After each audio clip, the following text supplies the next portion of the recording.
তারপরে সে অনেক অপকর্ম এখানে করছে, যেরকম সাক্ষী আছে, যেরকম আবু সুফিয়ানের নারী নির্যাতন মামলা, তারপরে কলেজের তিনটা ঘটনা, স্যারের সাথে যে আসে ইংরেজি স্যারের সাথে, তারপরে ডোরেন্টপুর ফেসারিয়া ডিগ্রি মাদ্রাসা মামলা, তারপরে।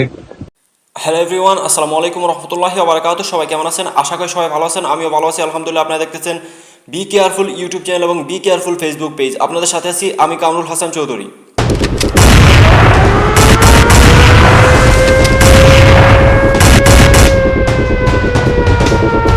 তো প্রিয় দর্শক, আজকে আবারও একটি নতুন প্রতিবেদন নিয়ে চলে আসলাম আপনাদের সামনে। পরকীয়ার অভিযোগ তুলে হত্যা করার একদিন পর সন্তানকে নিয়ে থানায় হাজির হয়েছেন স্বামী। জানাবো বিস্তারিত, সঙ্গেই থাকবেন। প্রিয় দর্শক, স্ত্রীর পরকীয়ার বিষয়ে জানতে পারলে স্বামী সেই বিষয়ে প্রশ্ন করলে স্ত্রীকে, তাদের মধ্যে শুরু হয় বাদ বিতণ্ড এবং বাদ বিতণ্ডের এক পর্যায়ে স্ত্রী ক্ষিপ্ত হয়ে একটি দা হাতে নিয়ে স্বামীর উপর আঘাত করার চেষ্টা করেন, কিন্তু তার স্বামী ওনার স্ত্রীকে ধাক্কা মারেন এবং ছুঁই ছুঁই অবস্থায় একটু লেগে যায় তার কপালে দার আঘাত, এবং তিনি দেয়ালের সাথে ধাক্কা খেয়ে আরও একটি আঘাত লাগে তার কপালে এবং মাটিতে লুটিয়ে পড়েন সেই স্বামী। এবং এক পর্যায়ে আবারও তার স্ত্রী তাকে আঘাত করতে আসলে হাত দিয়ে ধরে ফেলেন তিনি দাটি, এবং দাটি চলে আসে তার হাতে, এবং আত্মরক্ষায় ক্ষিপ্ত হয়ে সেই স্বামী দা দিয়ে 4টি আঘাত করেন তার স্ত্রীর ঘাড়ে, এবং ঘটনাস্থলেই মৃত্যুবরণ করেন তার স্ত্রী। সেই স্বামীর ভাষ্য মতে গত 30 জুলাই এই ঘটনাটি ঘটে, এবং 31 জুলাই রাত 3:30টার দিকে তিনি তার পুত্র সন্তানকে নিয়ে এসে হাজির হন থানায়, এবং বিস্তারিত ঘটনাটি খুলে বলেন দায়িত্বরত পুলিশ কর্মকর্তাকে, এবং তার স্বীকারোক্তির ভিত্তিতে তার স্ত্রীর মরদেহ উদ্ধার করা হয়। সরোয়ার হোসেন নামক এই ব্যক্তি স্বীকারোক্তি দেন গত 30 জুলাই রাতে উনি ওনার স্ত্রীর ভ্যানিটি ব্যাগের মধ্যে একটি কাবিননামা দেখতে পান, এবং সেই কাবিননামাটি তিনি বের করে নিয়ে আসেন, এবং সেটা পড়ে তিনি যা জানতে পারেন তাতে করে তিনি এটা জানতে পারেন যে তার স্ত্রী তার অগোচরে অন্য একজনকে বিয়ে করে নিয়েছে, এবং সেই বিয়েরই কাবিননামা হচ্ছে এইটা। এবং যখন তিনি তার স্ত্রীকে এই কাবিননামা নিয়ে প্রশ্ন করেন তখনই ক্ষিপ্ত হয়ে যান তার স্ত্রী, এবং বলেন যে আমার পার্সোনাল কোনো বিষয় নিয়ে কথা বলার তোমার কোনো অধিকার নেই বলে ক্ষিপ্ত হয়ে তিনি হাতে দা নিয়ে আঘাত করতে আসেন তার স্বামীর উপর, এবং হাতাহাতির এক পর্যায়ে দা চলে আসে সেই সরওয়ার হোসেনের হাতে, এবং তিনি আত্মরক্ষার্থে তার স্ত্রী সালমা আক্তারের ঘাড়ের মধ্যে দা দিয়ে 3টি কূপ বসান, এবং ঘটনাস্থলেই মৃত্যু হয়ে যায় তার স্ত্রীর, এবং তিনি তখন তার 3 বছরের পুত্র সন্তানকে নিয়ে দরজা বন্ধ করে সেখান থেকে পালিয়ে যান। তারপর 31 জুলাই দিবাগত রাত 3:30টার দিকে তিনি থানায় এসে উপস্থিত হয়ে ঘটনাটি খুলে বলেন এবং আত্মসমর্পণ করেন। তার স্বীকারোক্তিমূলক জবানবন্দির ভিত্তিতে 1 আগস্ট ভোরে তার স্ত্রীর মরদেহ উদ্ধার করে পুলিশ। তার স্ত্রী সালমা আক্তার ছিলেন স্থানীয় একটি মাদ্রাসার বাংলা বিভাগের প্রভাষক।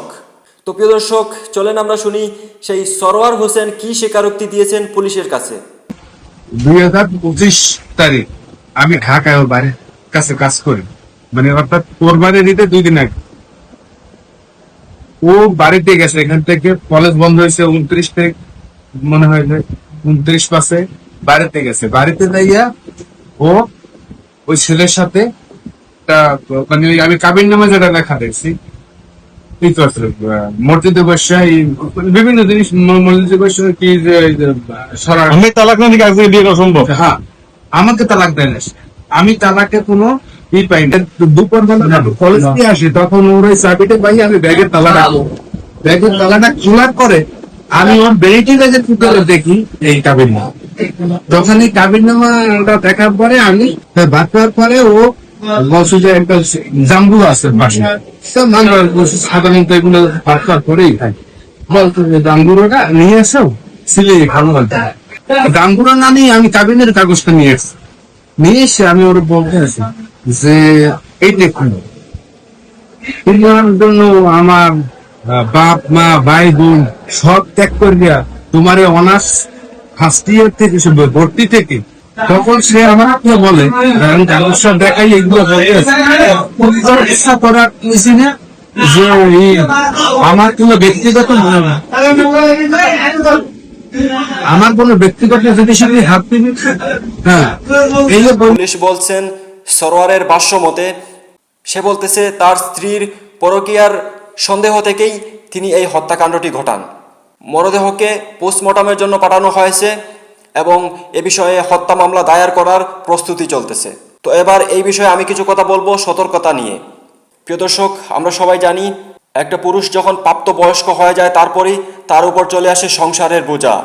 বিয়ের পর আরও একটা নতুন বোঝা তার কাঁধে চাপিয়ে দেওয়া হয়। তার সংসার চালাতে অনেক সময় কাজের ক্ষেত্রে শহরের বাইরে যেতে হয়, কখনো দেশের বাইরে যেতে হয়। উপার্জন না করলে সংসার চলবে না, সেজন্য তাকে অবশ্যই যেখানে কাজ পাওয়া যায় সেখানেই যেতে হয় এবং উপার্জনের জন্য, জীবিকা নির্বাহের জন্য তাকে সেই জায়গায় অবস্থান করতে হয়, কখনো 1 মাস, কখনো 6 মাস, কখনো 1 বছর, কখনো 5 বছর। আর সেই সময়টা সে এই জন্যই পার করে যাতে করে তার সংসার, তার স্ত্রী, তার বাচ্চা যেন সুখে থাকতে পারে, সে ভালো টাকা ইনকাম করতে পারে এবং তার সংসারটাকে সুখী পরিবার হিসাবে গড়ে তুলতে পারে। কিন্তু তার সাথেই হয়ে যায় ধোঁকা। বেশিরভাগ ক্ষেত্রে এই সকল পুরুষদের স্ত্রীরা জড়িয়ে যান পরকীয়ার সম্পর্কে এবং তারপরই শুরু হয় সংসারে সন্দেহ আর অশান্তি এবং সেইখান থেকে এক সময় একটি অপরাধ সংগঠিত হয়। এইখানে এই পুরুষের দোষটা কোথায়? এখন আমি কিছু পয়েন্ট আপনাদের বের করে দিব। 1 নম্বর পয়েন্ট হচ্ছে, একটা ছেলে যখন বিয়ে করার পর বাইরে চলে যায়, তারপর তার স্ত্রী যখন বাড়িতে একা থাকে, তখন তার স্ত্রী যদি হাউস ওয়াইফ হিসাবে বাড়ির ভিতরে থাকে তাহলে অনেকটা সেফ থাকে, কিন্তু সেই ক্ষেত্রেও পুরোপুরি সেফ নয়। কারণ আত্মীয় স্বজন এবং পাড়াপড়শির মধ্যে অনেক যুবক ছেলেরা এসে সেই গৃহবধূকে উস্কায় এবং বিভিন্ন প্রলোভন দেখানোর চেষ্টা করে। এইভাবে করে তারা সেই মহিলাকে তার প্রেমের ফাঁদে ফেলে পরকীয়ায় জড়িয়ে নেয়। আর যদি সেই পুরুষের স্ত্রী বাহিরে যদি কোনো কাজে কর্মরত হয় অথবা কোনোভাবে বাহিরে যাওয়ার সিস্টেম থাকে, তাহলে সেখান থেকে শুরু হয় আরও একটি সিস্টেম। সেখানে বাহিরের লোক সুযোগ পায় সেই মহিলাকে নানান প্রলোভন দেখানোর এবং তাকে পরকীয়ার ফাঁদে ফেলার। এইভাবেই কিন্তু সেই মহিলাগুলা অনেক সময় পরকীয়ার ফাঁদে পা দেয় এবং পরকীয়ায় জড়িয়ে যায়।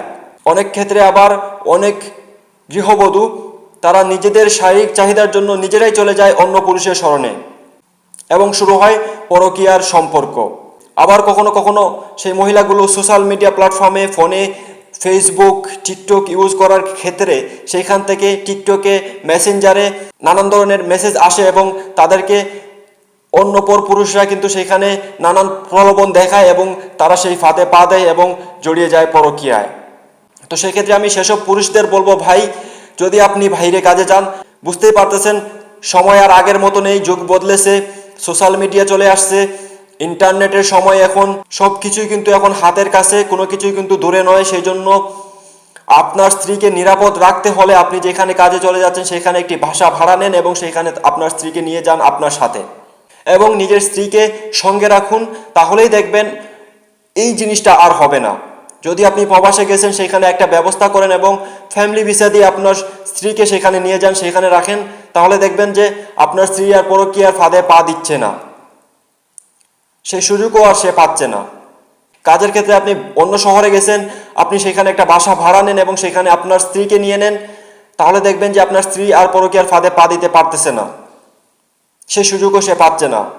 এটাই হবে আপনাদের জন্য বেটার। এখন আসি, আরও একটা সাংসারিক সমস্যা হয় এই ক্ষেত্রে। কেউ যদি তার স্ত্রীকে নিজের সাথে নিয়ে যেতে চায়, সেই সংসার যদি যৌথ সংসার হয়, যৌথ ফ্যামিলি হয় এবং মা বাবা ভাই বোন একসাথে থাকে, তাহলে সবাই অন্য চোখে দেখে যে সে তার নিজের স্ত্রীকে নিয়ে চলে গেছে, নিজের স্ত্রীকে অতিরিক্ত আদর করতেছে, নিজের স্ত্রীর ভক্ত হয়ে গেছে। এখন সেই কুসংস্কারটা কিন্তু সেই সংসারের মা বাবা করে থাকেন, সংসারের গার্জেনরা সেই রকম নজরে দেখে থাকেন। তো তাদেরকে বলবো, আপনারা যে যুগে বসত করে এসেছিলেন সেই যুগটা পের হয়ে গেছে। সেই সময় মোবাইল ছিল না, ইন্টারনেট ছিল না, কোনো কিছুই ছিল না এবং তখনকার মানুষ অনেক বেশি সৎ ছিল এবং অনেক ভালো মানুষ ছিল, অনেক ভালো মনের মানুষ ছিল, লাজুক ছিল। কিন্তু বর্তমান সময়টা চেঞ্জ হয়ে গেছে, এটা আপনাদেরও বুঝতে হবে। এই সময় কিন্তু হাতে হাতে মোবাইল ফোন, হাতে হাতে ইন্টারনেট এবং নারীদের লজ্জা 90%-এর উপর কমে গেছে। সময়ের সাথে কিন্তু কালচার চেঞ্জ হয়েছে, সেক্ষেত্রে আপনাদেরও কিন্তু মন মানসিকতা চেঞ্জ করতে হবে এবং আপনাদেরও বুঝতে হবে, তাহলেই দেখবেন আপনার ছেলের সংসারে আর অশান্তি আসবে না। সেই গার্জেনদের আমি বলতেছি, যদি আমার কথায় কোনো ভুল ভ্রান্তি হয়ে থাকে তাহলে ক্ষমার দৃষ্টিতে দেখবেন। এখন আসি, যেসব পুরুষদের স্ত্রীরা পরকীয়ায় জড়িয়ে পড়েছে তাদের কি করণীয় উচিত। তো ভাই, স্বাভাবিকভাবে আমি এটা বলবো যে আপনি এসে তাকে প্রথমে বোঝানোর চেষ্টা করুন। সে যদি আপনার বুঝ মেনে সেই কাজটা ছেড়ে দেয় এবং আপনার তারপরও তাকে ভালো লাগে এবং সে যদি সৎ হয় আপনার সাথে সংসার করতে চায়, তাহলে তাকে আবারও সঠিকভাবে তার সাথে সংসার করুন। আর যদি সে কোনোভাবেই আপনার কথা মানতেছে না, তখন আপনি তাকে মারধর না করে, অত্যাচার না করে, অপরাধমূলক কর্মকাণ্ড না করে, তাকে হত্যা না করে তাকে ছেড়ে দিন তার মতো, সে তার মতো চলে যায়। আপনি আপনার মতো নিজের জীবনটাকে গুছিয়ে নেওয়ার চেষ্টা করুন, এটাই হবে আপনার জন্য বেটার। অযথা ঝামেলা বাড়িয়ে লাভ কি? আপনি যদি তাকে মারধর করেন, আপনি তাকে অত্যাচার করেন, বা আপনি তাকে নির্যাতন করেন, বা আপনি তাকে হত্যা করে ফেলেন, সেক্ষেত্রে আপনিও একজন অপরাধী হয়ে যাবেন। এবং অপরাধ কখনোই কিন্তু ঢাকা থাকে না, কোনো না কোনো একদিন আপনার সেই অপরাধটা বাইরে চলে আসবে এবং আপনার সুন্দর জীবনটা ধ্বংস হয়ে যাবে। তো প্রিয় দর্শক, সবসময় বলি সাবধান থাকুন, সতর্ক থাকুন এবং চোখ কান খোলা রাখুন। আবারও বলতেছি, আপনারা সবসময় সতর্ক থাকার চেষ্টা করবেন এবং এইসব বিষয়ে অবশ্যই সময় নিয়ে সঠিক মানুষের দ্বারস্থ হয়ে তার কাছ থেকে জ্ঞান নিয়ে এবং জ্ঞান কাজে লাগিয়ে কোনো একটা সিদ্ধান্তে পৌঁছাবেন, অযথা অপরাধে জড়াবেন না। তো প্রিয় দর্শক, দেখা হবে নেক্সট এপিসোডে। ততক্ষণ সবাই ভালো থাকুন, সুস্থ থাকুন। আল্লাহ হাফিজ। আসসালামু আলাইকুম ওয়া রাহমাতুল্লাহি ওয়া বারাকাতুহু।